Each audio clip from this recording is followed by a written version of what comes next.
Hello everyone, today we are going to start chapter first of History Culture of Punjab for BA second semester students. The chapter first is the Mauryan Empire, social, economic and religious life of people during the Mauryan Empire के period में वहाँ के लोगों की social, economic और religious life कैसी थी. आज हम ये डिस्कस करेंगे इस चैप्टर फर्स्ट में. स्टार्ट फ्रॉम द इंट्रोडक्शन से अगर हम देखें तो आपने लिखना है during the 4th century BC. आपको हिस्ट्री के पेपर में टाइम पीरियड है जो वेरी इंपॉर्टेंट रोल प्ले करता है. आपको ये टाइम पीरियड हो गए, एडीज हो गए, डेकेड्स हो गए, आपको याद रखने बहुत ज़रूरी होते हैं. तो हम ये देखेंगे during the 4th century BC the first unified empire जो बिल्ट हुआ था इंडिया में बाय द मौर्यंस के द्वारा ही हुआ था. वो there was a great political chaos था पंजाब में. अलेक्जेंडर के जाने के बाद पंजाब में क्या था, राजनीतिक क्योस हो गया था, बहुत ज़्यादा कन्फ्यूजन थी, कोई स्थापित नहीं था, कोई यूनिफाइड एम्पायर की ज़रूरत थी यहाँ. तो इन 324 BC में अलेक्जेंडर गया था. Due to the invasion of Alexander की वजह से जो पावर्स थी वेरियस वारफेयर ट्राइब्स की, रिपब्लिक्स की एंड स्टेट ऑफ पंजाब की एंड नेबरिंग एरियाज़ की, वो रिड्यूस हो गई थी टू अ ग्रेट एक्सटेंट तक, कमज़ोर हो गई थी. लड़ाई में उनका सारा पावर डिस्ट्रॉय हो गई थी. उसके बाद 6th सेंचुरी ऑनवर्ड से देखो, यहाँ से आपने ये लाइन्स लिख के फिर लिखना है 6th सेंचुरी ऑनवर्ड से मगध फ्लरिश हुआ अंडर वेरियस डायनेस्टी में, जैसे हरियंका डायनेस्टी होगी, Shishunaga dynasty and Nanda dynasty. The Nandas थे had definitely raised Magadh to the status of, देखो नंद जो थी ना, नंद डायनेस्टी थी, उसके बाद ही हम मौर्यन की बात कर रहे हैं ना. जो नंद डायनेस्टी थी हैड डेफिनेटली रेज्ड करा मगध को to the status of political prominence in India and its boundaries were certainly extensive थी yet it was short lived. मतलब कि कम समय तक रही. आपने इतना सब कुछ इसमें नहीं लिखना है, थोड़ा आपने 3-4 लाइनों में एक्सप्लेन करके आप जो बेसिक आपका क्वेश्चन है वो उस पर आ जाओगे आप.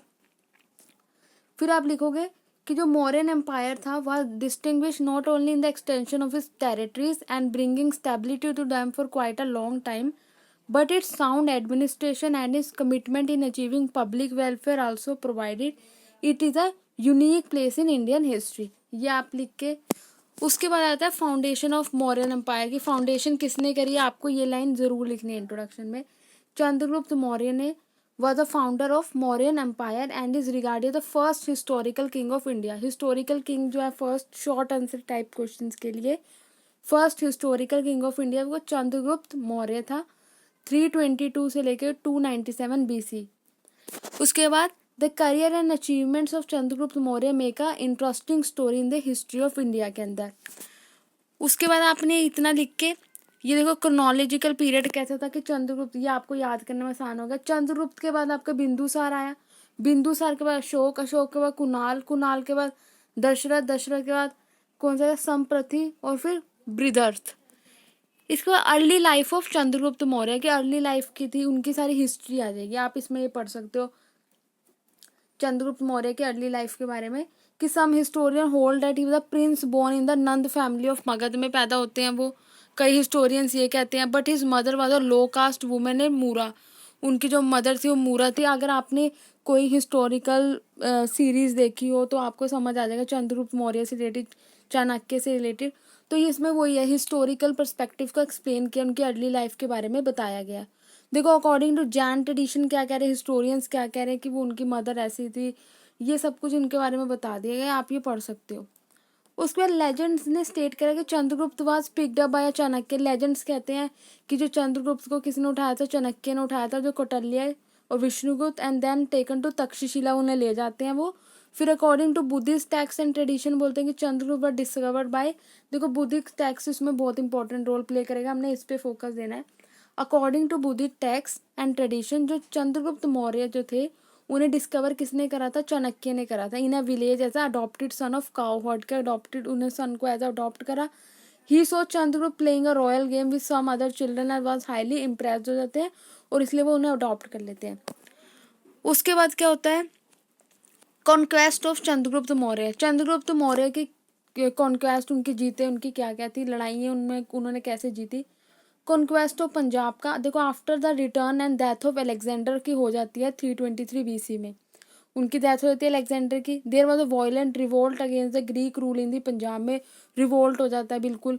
Chandragupta Maurya who was anxious to free his own country from the foreign yoke, मतलब कि जो चंद्रगुप्त मौर्य थे वो ज़्यादा वो थे, इच्छुक थे कि वो जो फॉरेनर्स जो रह रहे हैं पंजाब में वो उन्हें उनसे आज़ाद कराएं पंजाब को। तो उनकी ये भी इच्छा थी। एक चाणक्य थे, ग्रेट पॉलिटिशियन, उन्होंने रेस करा एक पावरफुल आर्मी को डिफीट करते हैं फिर वो ग्रीक सोल्जर्स को। तो इनके कॉन्क्वेस्ट अगर आपसे पूछा जाता है, वैसे सिलेबस के अकॉर्डिंग आपको पढ़ के आना, जो आपका सिलेबस है उससे रिलेटेड ही आपको क्वेश्चन आएगा। इस बुक में चैप्टर में एक्स्ट्रा भी आपको बता दिया गया है, तो आपने पढ़ना एक बार सारा कुछ है। उसके बाद एक फिर कॉन्क्वेस्ट, उनके मगध का क्या कॉन्क्वेस्ट था। आफ्टर कॉन्करिंग पंजाब को जीतने के बाद चंद्रगुप्त मौर्य ने प्लान करा कि वो मगध को जीते। द रूलर ऑफ मगध कौन था? धनानंद था। And he was a vast enemy, उसके बाद वास्ट आर्मी थी बहुत ज़्यादा। ही वॉज सो अप्रेसिव था, ग्रीडी था, लालची था, which had made him unpopular कर रखा था अपने ही सब्जेक्ट्स, या सब्जेक्ट्स होते हैं अपनी प्रजा के बीच में ही। सब्जेक्ट्स का मतलब क्या था? प्रजा, अपनी ही प्रजा के बीच में वो अनपॉपुलर थे, उनको कोई चाहता नहीं था। उसके बाद देखो आप पता है invasion of Seleucus Nicator in 305 BC। Seleucus Nicator वाला बहुत इंपॉर्टेंट है इसमें।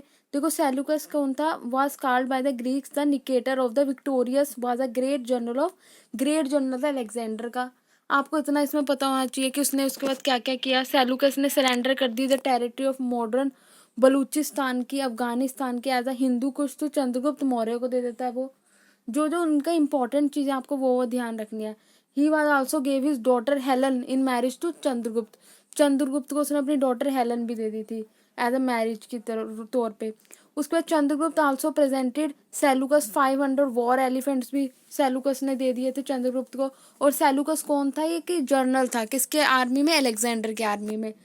305 BC, आपने ये वर्ड्स याद रखने हैं। उसके Seleucus also sent ambassador named Megasthenes to Chandragupta court at Pataliputra में। ये आपको नेम जरूर इंपॉर्टेंट याद रखना। सेलुकस का था वो एम्बेसडर था जो मैग्नेथीस। उसके बाद victory of Chandragupta Maurya carried the frontiers of Indian right up to Hindu Kush तक था उनका। हिंदू कुश की पहाड़ियाँ पता ही होगा। He receive the title of Sandrocottus by Greek scholars. देखो चंद्रगुप्त को एक टाइटल भी मिला गया है। 2 मार्क्स का 2 नंबर का जो छोटे क्वेश्चन आते हैं उसमें इंपॉर्टेंट है। कौन सा टाइटल मिला? Sandrocottus by Greek scholars. Other इनकी अदर कॉन्क्वेस्ट आ जाती है, अदर कौन कौन सी इन्होंने लड़ाइयाँ करी हैं उसमें याद आएगा आपका। अब उसके बाद आता है आपके पास डेथ ऑफ चंद्रगुप्त मौर्य। अब उनकी डेथ हो जाती है, डेथ के बाद कौन रूलर बनता है? देखो according to Purana and Buddhist books जो बोलती है चंद्रगुप्त रैन फॉर 24 ईयर्स तक वो उन्होंने राज करा। But he by his calculation he died in 298 BC में वो उनकी डेथ हो जाती है। पर जो जैन बुक्स कहती हैं वो during the last years of his reign में there was a terrible famine आ जाता है नॉर्थन इंडिया में, कोई सूखा पड़ जाता है, फेमाइन आ जाता है कुछ। Chandragupta Maurya who is said to have been a Jain by faith handed over the range of his government to his son Bindusara को दे देते हैं। उसके बाद बिंदुसार उनके बाद राजा बनते हैं 297 से 272 BC में। आफ्टर चंद्रगुप्त मौर्य की डेथ के बाद हिज ओन सन कौन से हैं? His own son Bindusara ascended the throne in 297 BC में बन जाते हैं। फिर जो अशोक है, बिंदुसार के बेटे को ना अशोक है, उन्हें मिलता है उनका थ्रोन कब मिलता है? 269 से 232 BC में। आपको इनके ईयर याद रखने, नेम्स ऑफ अशोक, ये डिफरेंट नेम्स हैं इनके, बर्थ एंड पेरेंट। देखो अशोक था ग्रैंडसन है, किसके पोते हैं? चंद्रगुप्त मौर्य के। और किनके बेटे हैं? बिंदुसार के। Nothing can be said with certainty about the date of his birth. Certainty के बारे में उनकी जो डेट है उसके बारे में बता रहे हैं, आप एक बार ये देख सकते हो।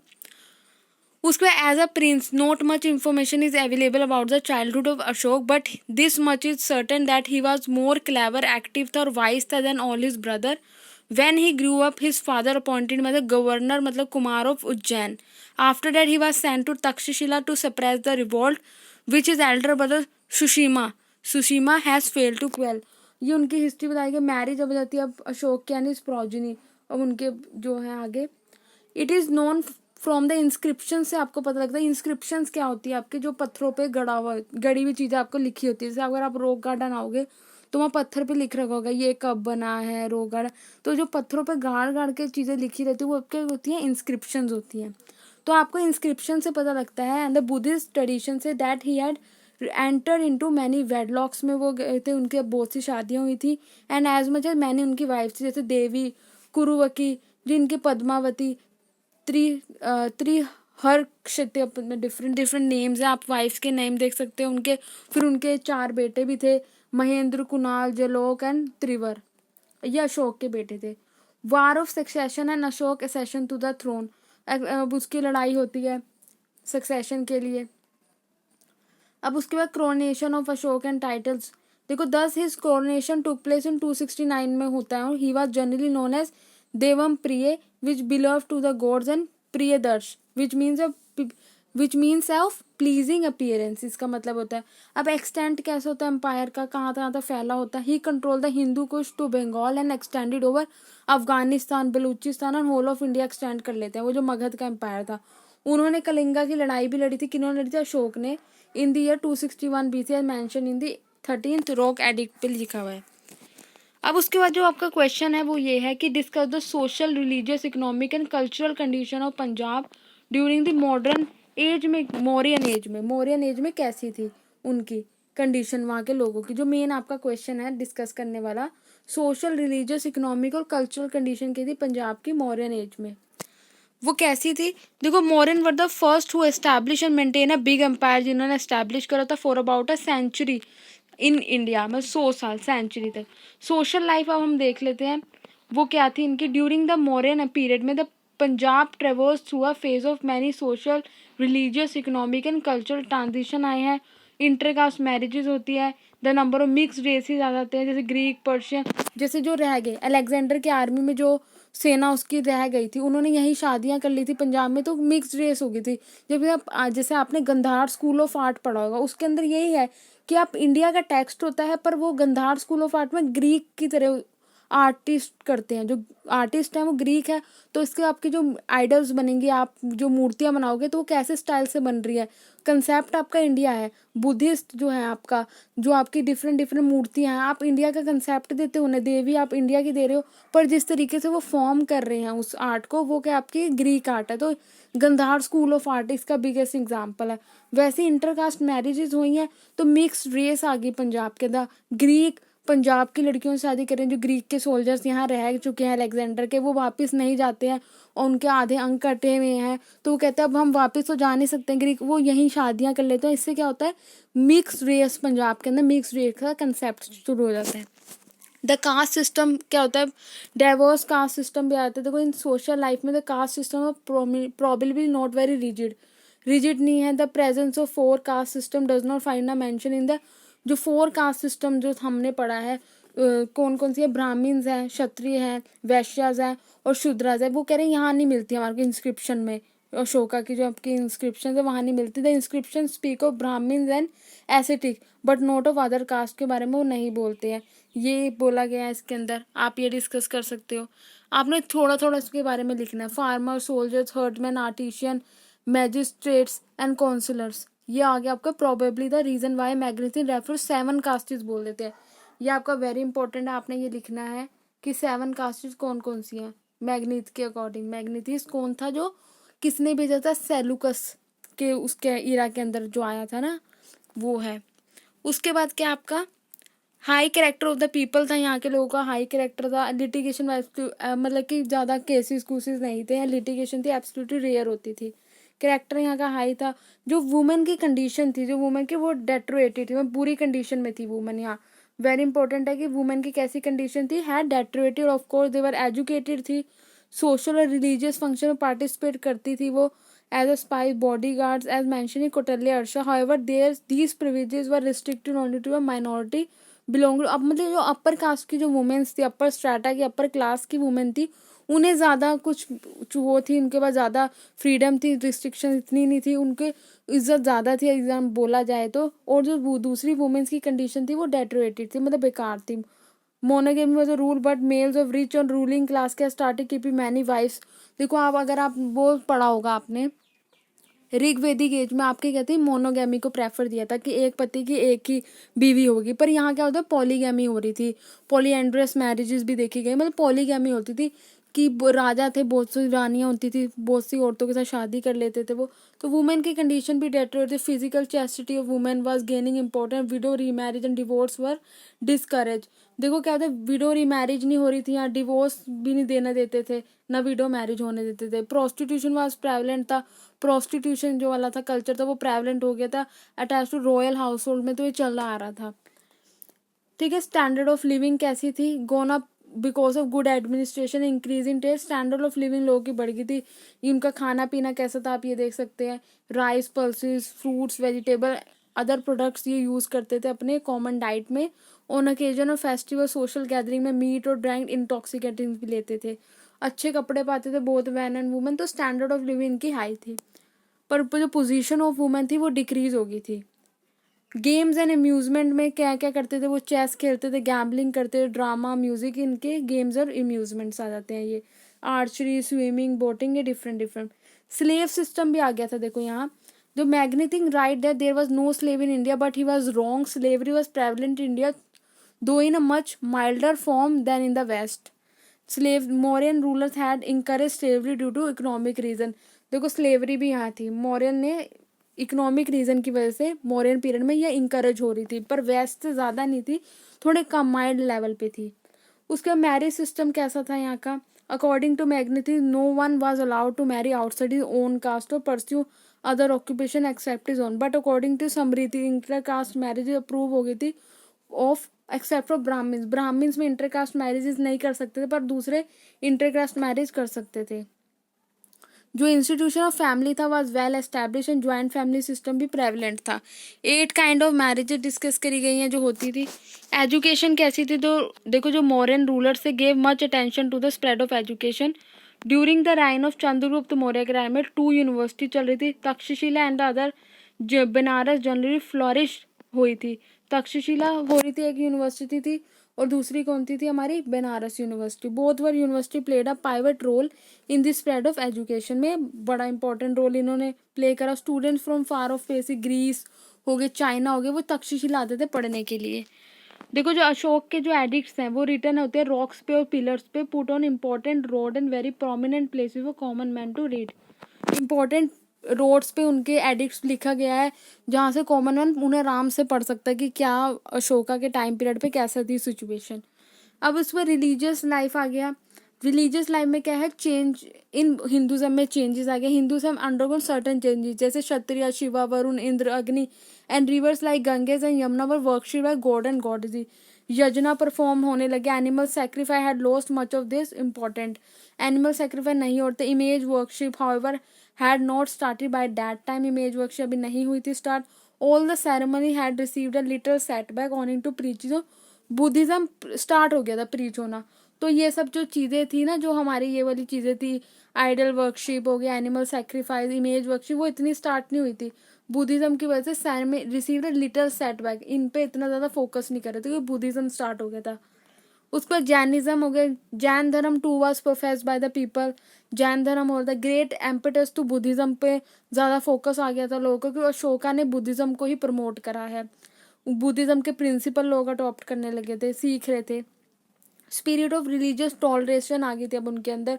During the more people of all religion believed in living together, सारे लोग मिल बांट के रह रहे थे पीस और हारमोनी के साथ, क्योंकि टॉलरेंस आ गई थी, रिलीजियस टॉलरेंस आ गई थी यहाँ बुद्धिज्म की वजह से। But none of the major were directed against other religion, एक दूसरे के खिलाफ नहीं थे, वो सारे मिल बांट के रह रहे थे। उसके बाद अशोक धाम आ जाता है। अशोक फाउंडेड अ न्यू धाम टू यूनाइट द पीपल, मतलब यूनाइट करने के लिए लोगों को अशोक धाम स्टार्टेड करा गया उसके प्रिंसिपल से, जैसे कि ट्रूथ, रिलीजियस टॉलरेंस, आपको ये पता होना चाहिए, चैरिटी, सिंपल लिया लाइफ होगी आपकी, सेल्फ एनालिसिस हो गए। Ashoka himself cast his life according to these principle. Ashoka Dhamma के प्रिंसिपल क्या थे आपको ये पता होना चाहिए, respect for the elders, love for youngers, non violence, truth, ये है आपके। उसके सोशल इंटीग्रेशन, सबको मिलजुल के रहना सिखा दिया। उसके बाद आपको राइज ऑफ न्यू गॉड्स आ जाते हैं आपके, कौन कौन से, apart from social integration apart a new जो गॉड्स आ जाते हैं came into prominence with discarding the old one. वो कौन से, Skanda was worship during the, जैसे न्यू गॉड आपसे पूछ ले जाए तो Skanda was worship during the Mauryan according to Kane, Shiva continue to be worship हो रहे थे, स्कंद न्यू गॉड आ गए थे वर्कशिप करने के लिए। अब उसके बाद कल्चरल लाइफ आपकी कौन सी हो जाती है, कल्चरल लाइफ एंड लिटरेचर, हो गया आपकी जो आपको मिली है अशोक, आप अशोक धम से भी आप देख सकते हो। डिफरेंट डिफरेंट एडिक्ट्स हो गए आपके, आपको पता लग जाता है लिटरेचर से, बुद्धिस्ट लिटरेचर होगी, जैनिज्म लिटरेचर होगी, ये आपको पता लग जाता है अशोक उसके बारे में। अर्थशास्त्र होगी, संस्कृत लैंग्वेज में लिखी गई है, ये आपके सारे कपिल सूत्र आ जाए, कपल सूत्र हो गया, कल्पा सूत्र हो गया, sorry for the pronunciation, grammar of Panini. आपको ये नेम आपको याद होने चाहिए लिटरेचर के, जो जो ये नेम है ना आपको ये मेंशन करने बहुत ज़रूरी है उस पीरियड में कौन कौन सी लिटरेचर थी। अब आए थे development of art and architecture की डेवलपमेंट के लिए क्या करा है अशोका ने और डिफरेंट मौर्यन रूलर्स ने। उसमें Mauryan art was not only accepted as the ancient one but also remarkable in its contents में भी रिमार्केबल थी। This was so because of the Indian were in political and cultural contact with the Persian and Greek for a long time and the Maurya had gone good relation थे उनके उनके साथ। तो उनकी जो आर्ट एंड कल्चर पे भी effect पड़ा है। जैसे art of jewellery too made a great progress in Ashok time. Ashok के टाइम में ज्वेलरी में भी बहुत ज़्यादा प्रोग्रेस हुई है, कैसे आर्ट करी है। Some ornaments of Ashok reign के have been found from the excavation of Takshashila में आपको मिल जाएंगे वहाँ से। ऑर्नामेंट जो थे मौर्यन पीरियड के bear a high standard of art and craft in their manufacture, आप ये लाइन लिख सकते हो। उसके बाद आर्किटेक्चर आपका कैसा था, it was mostly the art of architecture that develop हुआ था ड्यूरिंग द मौर्यन एज में। Though something was done in the field of sculptures में भी हुआ था। स्कल्पचर्स आगे मूर्तियाँ होगी, जैसे आप गंधार स्कूल ऑफ आर्ट में देखोगा आपकी बुक के ऊपर भी पीछे बनी होती हैं, तो वो क्या है स्कल्पचर्स हो गया as well. An idea of Mauryan art can be had from the stone pillars से स्तूपाज आगे। देखो जो उन्होंने बुद्धिज्म को फैलाया है रिलीजन को, तो बुद्धिज्म रिलेटेड स्तूपा हो गए, बुद्धिस्ट स्तूपाज हो गए, केव्स हो गए for residence of Monks that were build by Ashoka. तो ये तो ललित पटन, ये आपको नेम याद रखना है। About the city of Pataliputra, its magnificent palaces and other buildings we have been written records of Greek ambassador. Greek ambassador था ना ये Megasthenes and the Chinese traveller Faxian also praises कर है अशोका का पैलेस एट पाटलिपुत्र में। ये आर्किटेक्चर को दिखा रहे हैं, स्टूपास बनवाए गए हैं, वेरियस केव्स हैं, पिलर्स हैं अशोक के, जहाँ आपको इंस्क्रिप्शन से पता लग जाता है अशोक के बारे में। और यहाँ बड़े सारे जो मॉन्क्स थे, बुद्धिस्ट मॉन्क्स थे, वो ठहरते थे। अशोक का अपना पैलेस है वो दिखाया गया आपको। The city of Pataliputra architecture में बड़ा सारा मैग्निफिकेंट रोल है यहाँ। उसके बाद इकोनॉमिक लाइफ कैसी थी यहाँ का, इकोनॉमिक मेन जो प्रोग्रेस करते वो करते थे एग्रीकल्चर में, ट्रेड और इंडस्ट्री में। एग्रीकल्चर जो कैसा था, Mauryan rulers provided impetus to agriculture by all possible means. They owned state farms थे उनके, added new lands under cultivation, distributed land Brahmins and increase facility for irrigation की फैसिलिटी थी।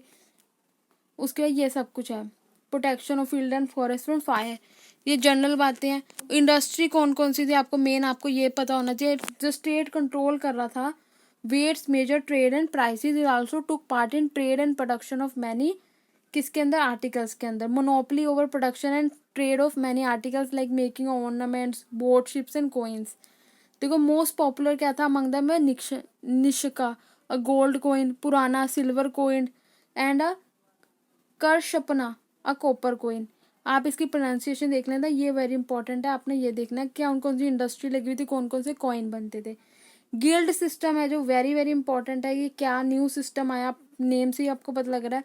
देखो इन दी ऑर्गेनाइजेशन इंडस्ट्री के अंदर द श्रीनी जो बोलते हैं shrenis guilds played a important role as they manage both the internal और एक्सटर्नल ट्रेड को रूल कर रहे थे। The presence of many industries and banking system also prove that trade और जो इंडस्ट्रीज थी वो not only well organise but also carry on large scale पे चला रहे थे। वो कौन चला रहे थे आपको पता होना चाहिए, कौन सा थे, गिल्ड सिस्टम था।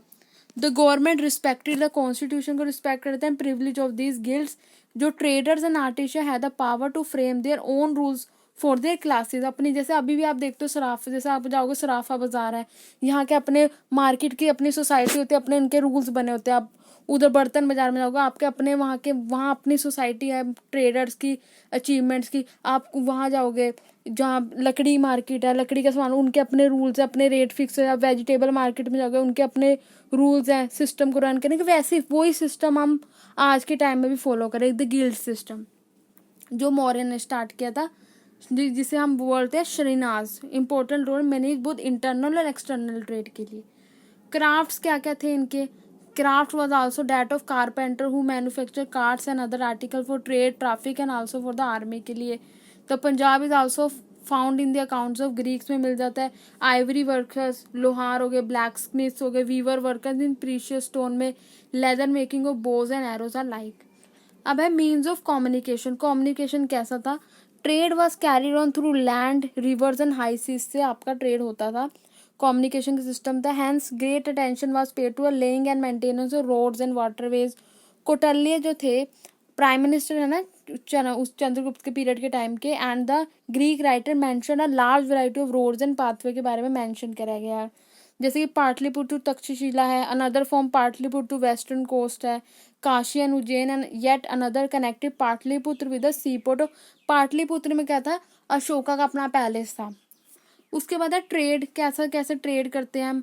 ट्रेड किन किन के साथ कर रहे हैं? सीरिया, इजिप्ट एंड ग्रीस के साथ कर रहे हैं हम। यहाँ पे ये देख सकते हो। इकोनॉमिक प्रोस्पेरिटी थी जो कैसी थी? द एग्रीकल्चर प्रोस्पेरिटी थी जो मौर्यन एम्पायर में enabled them to build up a political power and this in turn foster economic activity उन्होंने कर दी थी। इससे फोस्टर है बड़ी हमारी economic prosperity. The stability and peace guaranteed by the state act as a stimulus था to art, craft, guilds and trade के लिए। Efficient administration by Mauryan led to the economic prosperity. उसके टैक्स सिस्टम भी था। Tax system क्या है आपका? The one chief feature है इकोनॉमिक ऑर्गेनाइजेशन में मौर्यंस का was heavy taxation. Heavy tax था आपका। टैक्स सिस्टम कैसा था? हैवी टैक्स था। एंड जो बिग मौर्यन एम्पायर जो होते थे, एम्परर होते, had no doubt increase the prosperity of the state.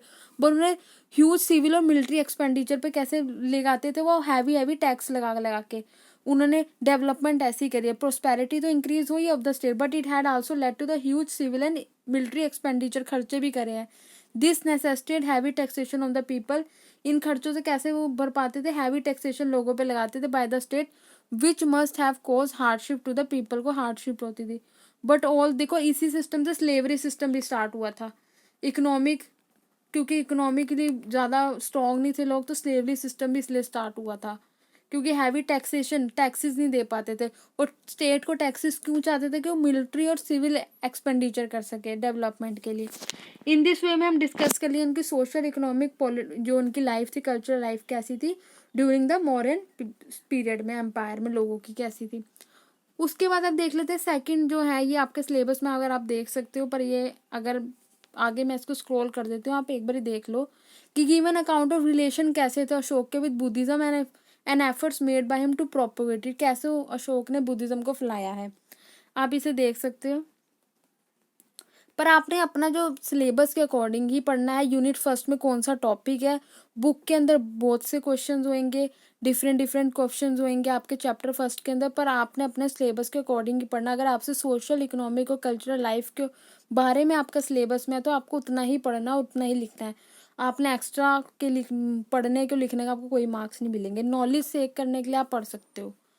उसके बाद ये है, आप एक बार ये देख लो, पर आपने अपने अकॉर्डिंग टू सिलेबस ही पढ़ना है कि कैसे अशोका ने बुद्धिज्म को फैलाया है। वो सारे Ashoka was not a bigot, establish shrine establish करी है, स्टेट रिलीजन बना दिया बुद्धिज्म को। Ashoka become a defender of the faith, public welfare के लिए काम करा। बुद्धिस्ट काउंसिल लगी हैं, ठीक है। उसके अब टू प्रैक्टिस चैरिटी वगैरह। अशोक मतलब कि जो अशोक धर्म का रूल भी आप इसमें बता सकते हो। ये रिजल्ट ऑफ पैटर्नेज, क्या क्या रिजल्ट आया है, उसकी पॉलिसी में चेंज आ जाता है, फॉरेन पॉलिसी में, ठीक है। मेन प्रिंसिपल देखो अशोक धर्म के, वो पूछ लेते मेन प्रिंसिपल्स क्या है, आपको ये पता होना चाहिए। ट्रूथ है, रिलीजियस टॉलरेशन है, मेन फीचर्स हैं ये देखो। Respect for the elders, love for the young one, truth, non violence, pious life, cultivate social virtues हो गए, चैरिटी, रिलीजियस टॉलरेशन। ये मेजर टू प्रोपोगेटिव धर्म, उसने क्या क्या काम करा है, काउंसिल्स लगाई है, सभा लगाई, रॉक एडिक्ट आ जाएंगे इसके अंदर, ठीक है। ये सारा पर आपने अपने सिलेबस के अकॉर्डिंग पढ़ना है। ये मैं आपको एज अ स्क्रॉल करके बता रही हूँ कि अगर कोई इंटरेस्टेड है स्टूडेंट आगे एक्स्ट्रा पढ़ने के लिए, अगर उनके सिलेबस के अकॉर्डिंग, अगर वो पंजाब यूनिवर्सिटी का नहीं है, दूसरे किसी यूनिवर्सिटी का, आपको हिस्ट्री में हेल्प चाहिए या कोई भी, आप तो ये देख सकते हो कि क्या क्या हुआ है उसके लिए। कहाँ चला गया, 2 मिनट वेट।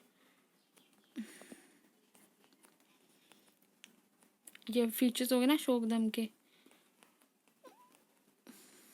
मेजर टू प्रोपोगेटिज्म, कैसे प्रोपोगेट करा है।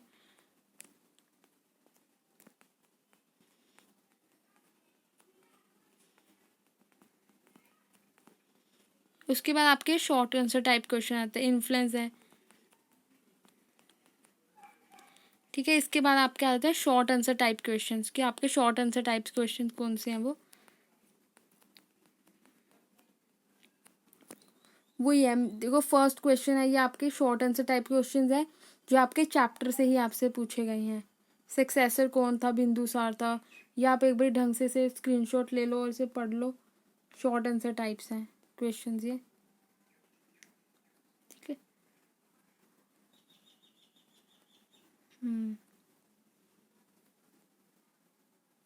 Main function and activity which in which Mauryan women use to participate, very important question है।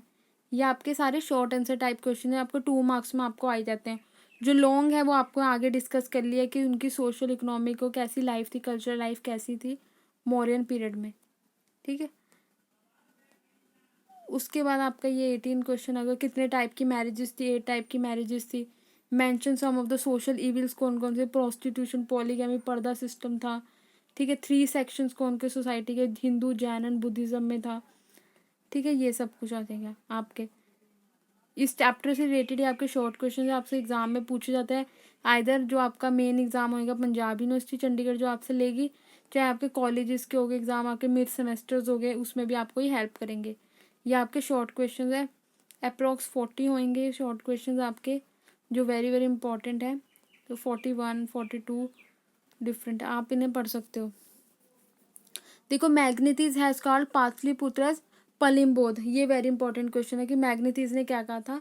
जो एम्बेडसर आया था ना ग्रीक का, उसने कहा था पाटलिपुत्र को पलिम्बोध कहा था, क्योंकि वो बुद्धिज्म पॉपुलर था, इसलिए कहा था। आपका डिफरेंट सिटीज आगे आपके मौर्यन एज में, ये आपसे पूछ लिए जाते हैं बार बार क्वेश्चन,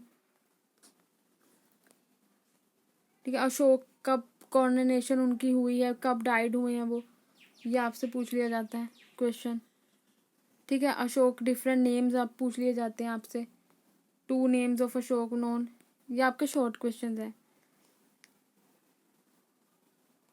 उसके बाद कलिंगा वार कब हुई, ये सारे आपके शॉर्ट क्वेश्चन। आप एक बार इन्हें आराम से देखना, पढ़ना, बहुत इजी है। जो चैप्टर हमने समझा उसी से रिलेटेड है। देखो, मैग्नेटिस कौन था, उसकी बुक कौन थी, इंडिका उसने बुक लिखी थी। ये आप चाहे कॉम्पिटिटिव एग्जाम की तैयारी करो उसमें भी बहुत इंपॉर्टेंट है। ये एम्बेडसर था सैलूकस का, जो चंद्रगुप्त के पीरियड में आए थे। तो 54 देखो चैप्टर खत्म है, तो 54 शॉर्ट क्वेश्चंस भी हैं इसके।